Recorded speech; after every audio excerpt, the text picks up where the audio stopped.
हरे कृष्णा। तो आ गए आप लोग। अगर आपने हमारे पहले के एपिसोड्स नहीं देखे तो ज़रूर देख लेना, डिस्क्रिप्शन में आपको लिंक मिल जाएगी। तो आज हम आ गए हैं मिर्ज़ापुर में। एक्चुअली हमें दिल्ली जाना था और दिल्ली के लिए ट्रेन मिर्ज़ापुर से मिलने वाली थी। तो हमें पास टाइम था, हमने सोचा थोड़ा सा एक्सप्लोर करते हैं। तो मिर्ज़ापुर में अनुराग और वैभव, जो कि हमारे कॉलेज के मित्र हैं, इन दोनों ने ज़िम्मा उठाया हमें मिर्ज़ापुर एक्सप्लोर करवाने का।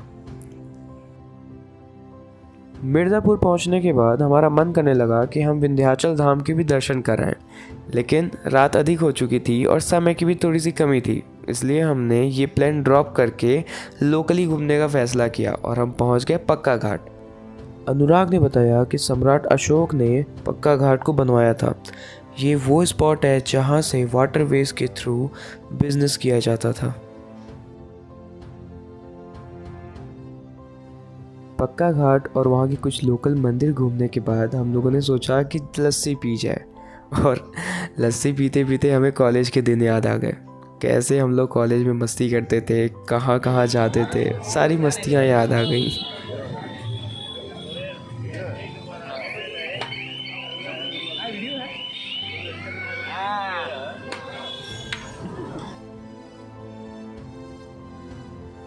खाना पीना करने के बाद हम अपने कॉलेज के दिनों का याद करने लगे। वो कहते हैं ना, असली मज़ा तो सबके साथ आता है। मेरा तो बहुत ही मन था कि अपने दोस्तों के साथ कुछ और घंटे स्पेंड करें मिर्ज़ापुर की इस हवा में। लेकिन ये बेवफा ट्रेन समय से पहले ही आ गई। हमें सारी यादों को दिल में समेटे हुए ट्रेन पे चढ़ना पड़ा और हम जाके सो जाते हैं। हमारी एक बार आँख खुलती है जब ट्रेन प्रयागराज पहुंचती है, और फिर दूसरी बार आँख खुलती है न्यू दिल्ली स्टेशन पहुंचने के बाद। न्यू दिल्ली पहुंचने के बाद हम थोड़ा सा फ्रेश होते हैं, नाश्ता करते हैं और अपने छोटे भाई के साथ निकल जाते हैं एक रोड ट्रिप पे। इस रोड ट्रिप का पहला डेस्टिनेशन है कुतुब मीनार।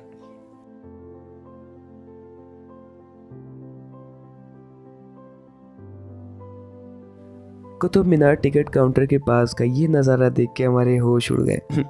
इतने सारे लोग, ऐसा लग रहा था कि पक्षियों के झुंड को पिंजरे से आज़ाद कर दिया गया है। कबूतर, ये कबूतर है, उड़ता है ये।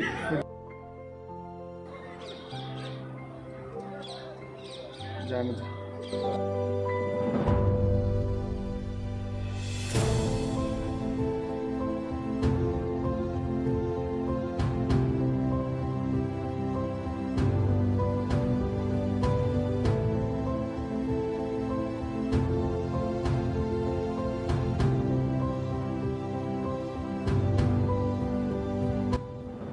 कुतुब मीनार के एरिया एक्सप्लोर करने के बाद हम पहुंच जाते हैं अक्षरधाम टेम्पल, जहां पे कैमरा अलाउ नहीं था।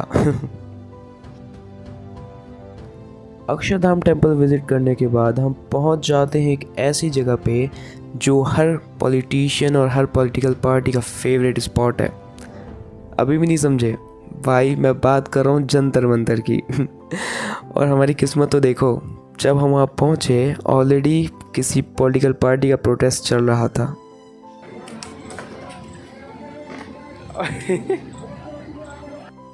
जंतर मंतर देख के हमें पता चल गया कि मेरा भारत देश महान क्यों बोला जाता है। जब बाकी की सभ्यताएं और बाकी की दुनिया कैसे जीना है इस पे विचार कर रही थी, उस समय भारत के लोग स्पेस के बारे में जानने की कोशिश कर रहे थे। जंतर मंतर एक्सप्लोर करने के बाद हमने प्लान बनाया रेड फोर्ट घूमने का। जंतर मंतर से जस्ट बाहर निकले ही थे कि एक प्रोटेस्ट करने वाला ग्रुप वहाँ पे आ गया।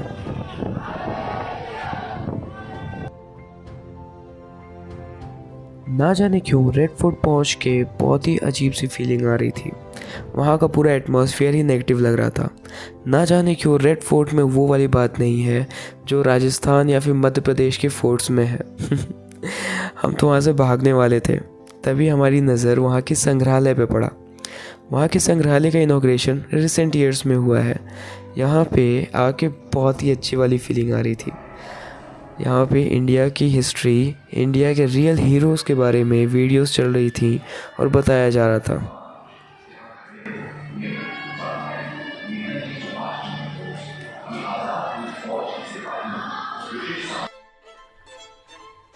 कुछ भी बोलो, लेकिन हमारा तिरंगा झंडा लाल किले पे ऐसे लहरा रहा है जैसे चट्टान पे खड़ा कोई शेर दहाड़ता हो। अगर आपने मेरे पहले के एपिसोड्स देखे हैं तो आपको पता होगा कि रोमी प्रभु कौन है। नहीं देखा तो वृंदावन वाला एपिसोड देख लो, ऊपर आई बटन में आपको लिंक मिल जाएगी।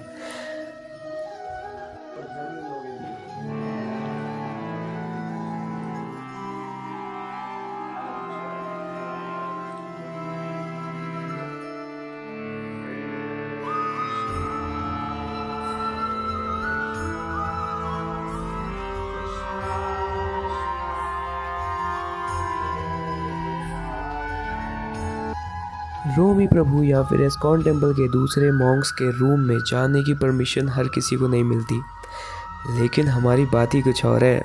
हम तो रोमी प्रभु के मित्र हैं। हमारे लिए सब कुछ ओके ओके था।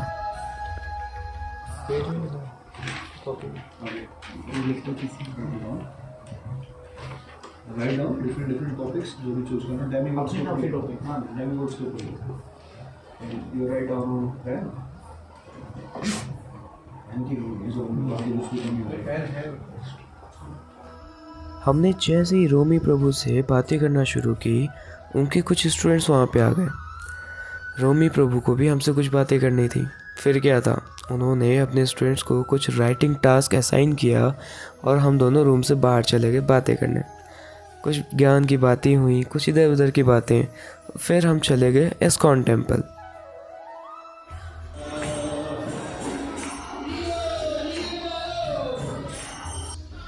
एस्कॉन टेम्पल में रेवती प्रभु हमारा इंतज़ार कर रहे थे। आपको नहीं पता रेवती प्रभु कौन है? हमारी वृंदावन वाली वीडियो देख लो, आपको सब पता चल जाएगा।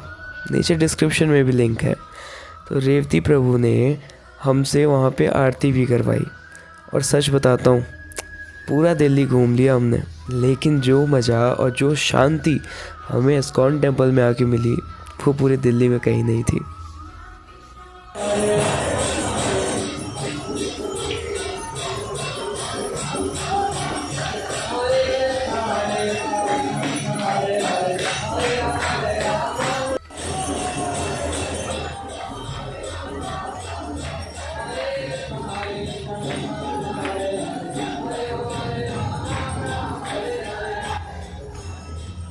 एस्कॉन टेम्पल में सुकून तो बहुत था, लेकिन हमारा मन नहीं लग रहा था, क्योंकि समय बीतने के साथ साथ घर जाने का समय और नज़दीक आ रहा था।